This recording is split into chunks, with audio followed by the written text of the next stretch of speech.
मातृश्री नर्मदेहर। जैसा कि आप सब जानते हैं कि उत्तर वाहिनी परिक्रमा 18 से 19 मार्च को चैत माह में निकाली जाएगी, जो कि महाराजपुर संगम से प्रारंभ होगी और उस दिन का 18 तारीख का पहुंचकर रात्रि विश्राम का जो स्थान है वही है। आज हम खड़े हैं घाघी आश्रम पर। ये घाघी आश्रम के आसपास देख सकते हैं, यहाँ पूरा ये क्षेत्र जो है, यहाँ नर्मदा जी जो है इस स्थान तक उत्तर दिशा तक प्रवाहित हुई, इसके बाद दिशा बदली है। हमारे साथ लाला राम जी हैं। भाई साहब, ये जो आप बता रहे थे परिक्रमा का पथ जो उत्तर वाहिनी है, तो यहाँ कहाँ तक नर्मदा जी उत्तर वाहिनी प्रभावित हुई हैं? सभी लोगों को नर्मदेहर। नर्मदा जी अमरकंटक से भरूच तक में 3 ऐसे बड़े स्थान हैं जहाँ पे उत्तर में बहती हैं। एक जो सबसे ज़्यादा प्रचलित जो स्थान है वो तिलकवाड़ा वाला है। वहाँ मात्र 8 किलोमीटर लगभग नर्मदा मैया उत्तर दिशा में बहती है, जो ज़्यादा प्रचलित है सोशल मीडिया और बाकी लोगों के माध्यम से। एक बीच में और स्थान है, ओमकारेश्वर के डूब में चला गया है वो वाला, वो लगभग 13 किलोमीटर का स्थान है। और अपना जो मंडला की उत्तर वाहिनी है, ये सबसे बड़ी उत्तर वाहिनी कहलाती है। महाराजपुर संगम से लेके ये जो घाघी का जो टर्निंग पॉइंट है आप देख रहे हैं, मैया जी यहाँ के बाद सीधे पश्चिम दिशा में वापस से घूम गई हैं। तो ये वाला जो उत्तर वाहिनी है सबसे बड़ी उत्तर वाहिनी है। 18 दशमलव कुछ होता है, पूरा 19 किलोमीटर एक तट का और 19 किलोमीटर उस तट का, ऐसा 38 किलोमीटर की उत्तर वाहिनी परिक्रमा ये वाली है।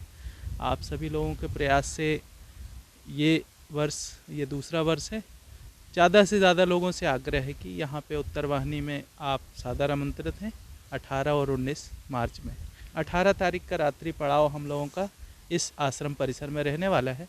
यहाँ पे श्री पुरुषोत्तम दास महाराज जी के प्रयास से ये आश्रम थोड़ा सा व्यवस्थित हो गया। जब आज से 10 साल पहले आए थे तो मात्र इनकी ये छोटी सी टपरिया थी। आज उनके प्रयास से बढ़िया मार्ग भी बन गया है, घाट भी बन गया है, सारी चीज़ें हैं। तो 18 का रात्रि पड़ाव यहाँ रहने वाला है। हाँ लाला जी, आइए देखते हैं यहाँ से फिर परिक्रमा मतलब जो परिक्रमा में रहेंगे वो लोग किन रास्तों के माध्यम से, जैसे 18 को यहाँ रात्रि विश्राम हुआ, सुबह उठकर फिर ये नर्मदा जी का तो बैकवाटर विशाल तट दिख रहा है। घाट है, यहाँ पे नावें वगैरह रहने वाली हैं। नाव से पार होने के बाद सामने ग्वारी है, बबेहा पड़ता है वैसे, लेकिन बबेहा इस कोने में है। अपन सीधे सामने वाला जो कॉर्नर है ग्वारी का, वहाँ पे स्कूल के पास में घाट है, वहाँ पे गाड़ियाँ मतलब लोग बाग पार होके वहाँ पे जा पाएंगे और वहाँ से आगे की यात्रा। वहाँ से ग्वारी से सीधे फूल सागर होते हुए, ग्वारी से सीधा आगे जाते हुए फूल सागर होते हुए फिर सीधा अपना कटरा होते हुए ये सीधे आगे की यात्रा चलेगी तिन्नी होते हुए। राजराजेश्वरी मंदिर जो किला वार्ड है वहाँ पे समापन होगा व्यास नारायण मंदिर में।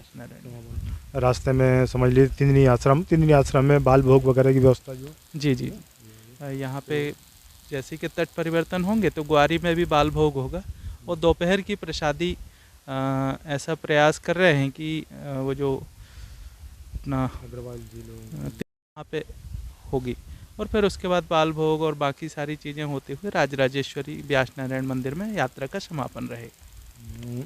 इतना अलौकिक दृश्य है यहाँ का। जो उत्तर वाहिनी परिक्रमा पर आएंगे उनको माँ नर्मदा का मतलब यह अलौकिक स्वरूप भी देखने को मिलेगा।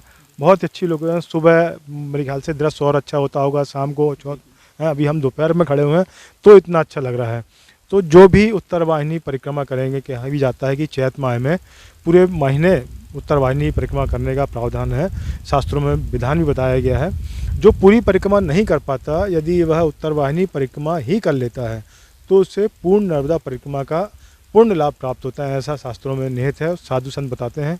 तो हमारी सबसे यही अपेक्षा है, अपील है कि इस पुण्य लाभ का वो भरसक फ़ायदा उठाएं और सबके साथ इस उत्तर वाहिनी परिक्रमा में शामिल हों। 2 दिवसीय इस परिक्रमा 18 से 19 मार्च को आयोजित हो रही है, तो परिवार सहित इस परिक्रमा में आएँ। क्या कहेंगे लाला राम जी? सभी लोगों से निवेदन है, आग्रह है इस संबंध में, जैसा आनंद भैया ने बताया कि पूरी परिक्रमा करने में 3 साल 3 महीना 13 दिन, कई बार 6 महीने, कई बार 6-8 महीने भी लगते हैं।